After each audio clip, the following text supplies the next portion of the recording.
So Moira, what is meant by the word sin? When we're talking about sin, what exactly are we talking about?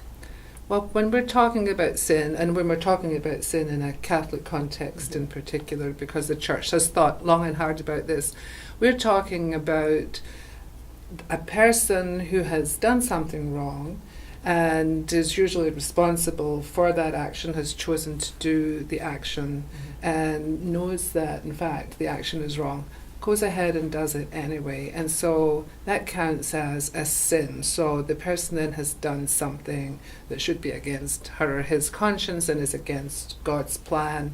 And the main thing is, too, that it causes some harm, usually to somebody else, occasionally to oneself, depending on what the action is.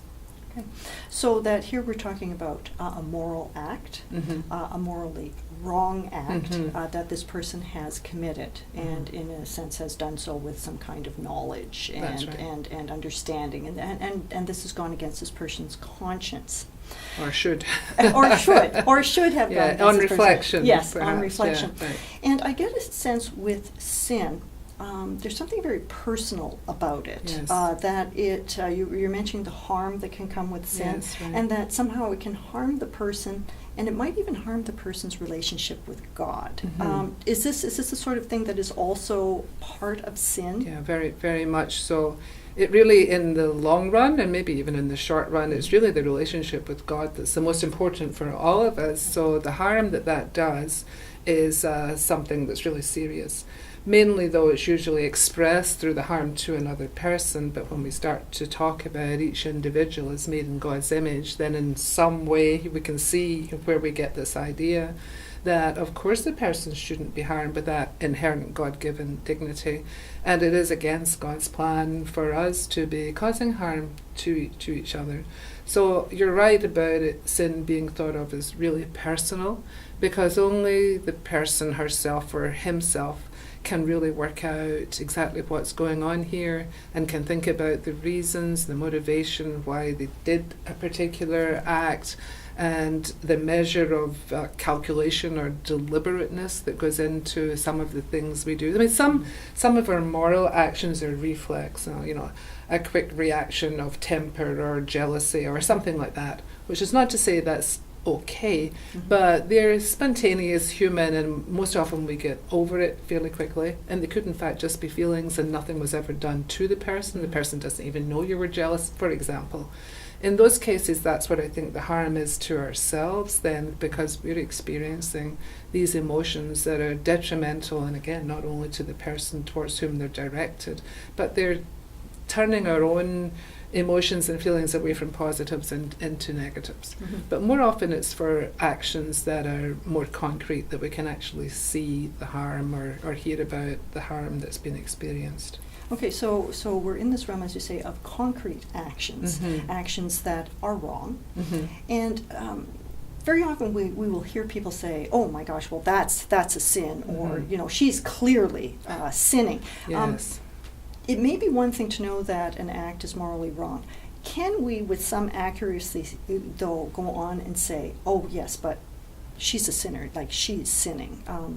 Can we do that? No, that's just a flat no, Okay. because it's a very, very important distinction, and it's very, very important for Catholic teaching, and I think all of us should know this distinction, that yes, we can be very clear at looking at a harm that has been done, and if it's been done deliberately, if it's calculated to harm somebody, if it's coming from wrong intention, all those kinds of things, and we can say that that was a wrong moral action. But one thing that we never really know for sure is the internal sensations that the person who's caused the harm is experiencing or has experienced. And we're always pretty quick to judge on the surface as to how this action looks, and then we condemn the person as that's a terrible sin, you're a sinner.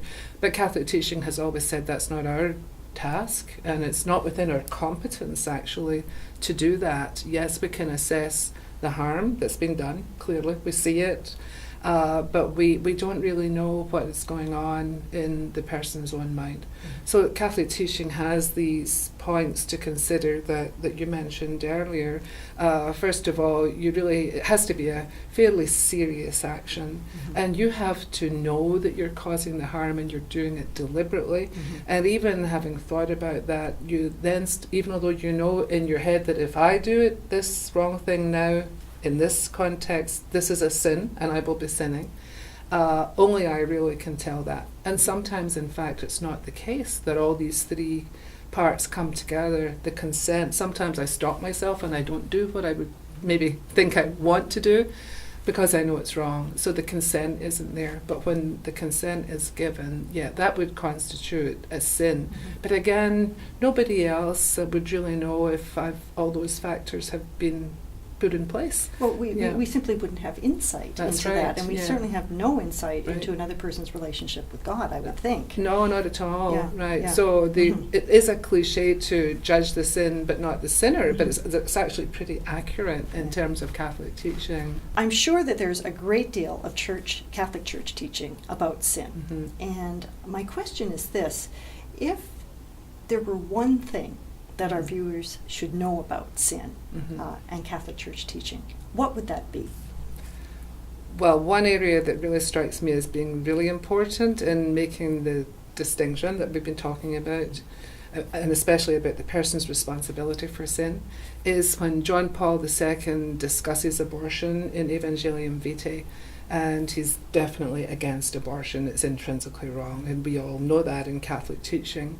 But when it comes to dealing with the girl or woman who's had the abortion, he approaches it very differently and talks about that there could have been circumstances where the girl involved wasn't completely responsible, maybe didn't have full knowledge of what was going on, perhaps because she was too young, as many people are, maybe didn't have support, maybe had parents coercing her into having an abortion or a partner, that kind of thing.